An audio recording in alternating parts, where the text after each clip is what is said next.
Okay, starting off, we want to look at where we manage our files.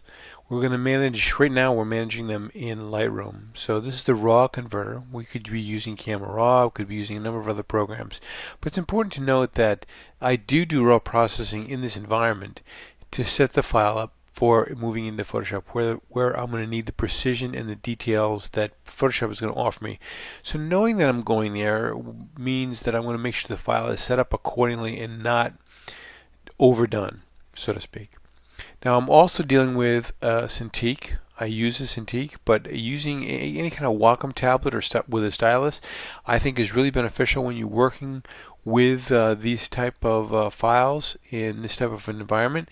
But to each his own. Some people like using a mouse. I really can't see how someone can do this with a touchpad, but to each his own. So let's jump right in. Now, if we just go to edit this first file, it's going to make a copy of this file. You notice that it's an MOS file. This is a Mamiya 645 file, so we've got good bit depth in this file. So it creates the file and launches Photoshop.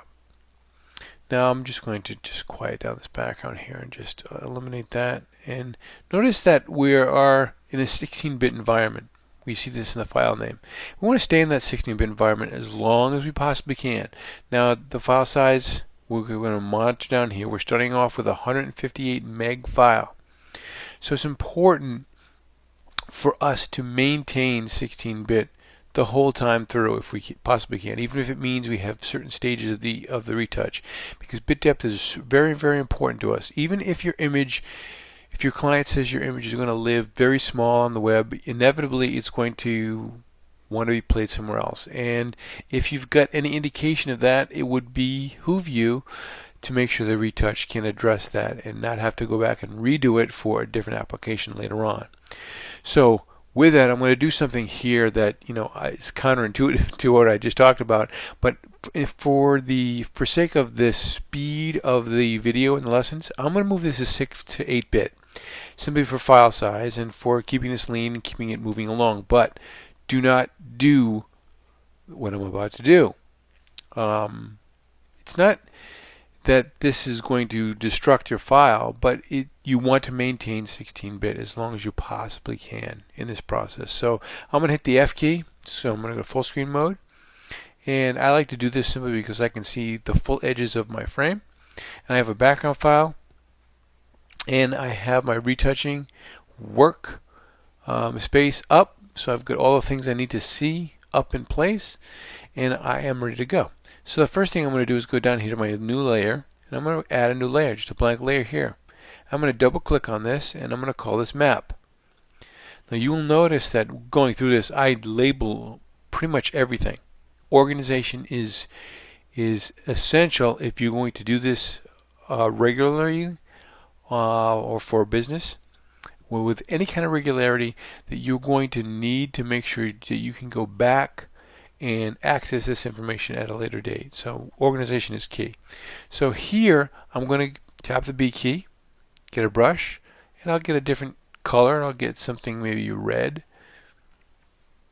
and I'll get a smaller brush. And we can use assorted color codes for some for blemishes, some for reshaping, some for color. You can set up your own kind of method as far as how to use the colors and what they mean to you, but I just want to give you an idea of what we're working with here. So I'm going to, first of all, I'm going to get a little bit closer so we can see some of the skin. Now, so we can go through with our brush, make a little bit smaller brush, and we can start to circle some of the blemish areas that we want to make sure that we're handling. We'll make sure that our brush is up to 100% opacity and flow, so we get a good solid read on that.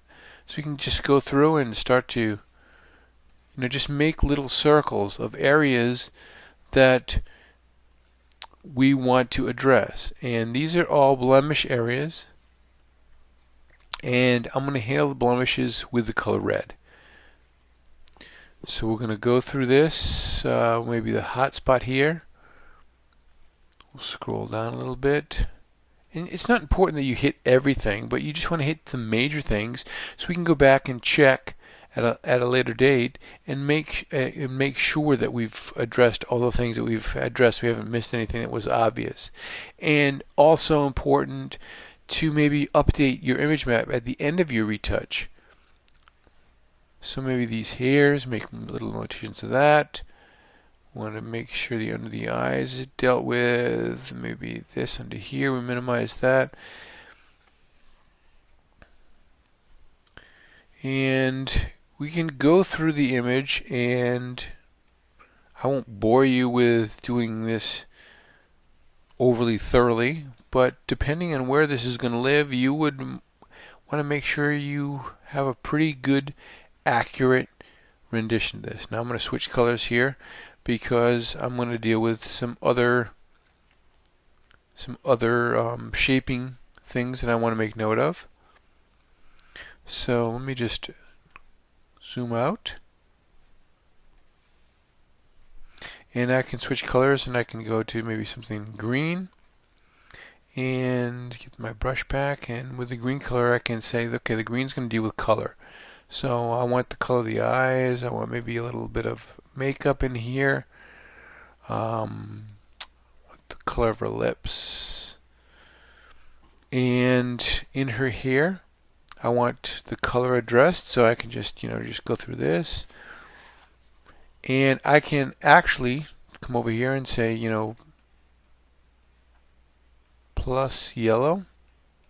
So if I want to add some yellow to that, and now I can grab a different color, maybe something blue, and this would be my shaping. So I look through the image and I see areas that maybe need to be reshaped. Some areas down here, maybe I want to bring the neck in a little bit. I want to reshape the nose and her lip area a little bit, and maybe reshape to get a little bit of shadow built in here. And then I might grab another color finally, maybe a yellow color, and make some final notes as far as other things that I might want to address. Like I might want to do something like extend some of the eyeliner under here, the eyelashes. I might want to address the brightness of that. I might want to, if I have to go back and redress shaping, I just go back and I can grab a blue, and as long as it's pretty close, it doesn't have to be perfectly accurate. We want to maybe hit some of these areas as far as reshaping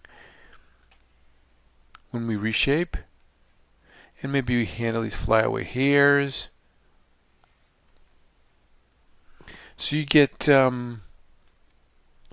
the idea of where we're going with the image map. So now we have kind of a map now of where we'd like to go with the image. And this is not something we're going to refer to always, but something that I think is very helpful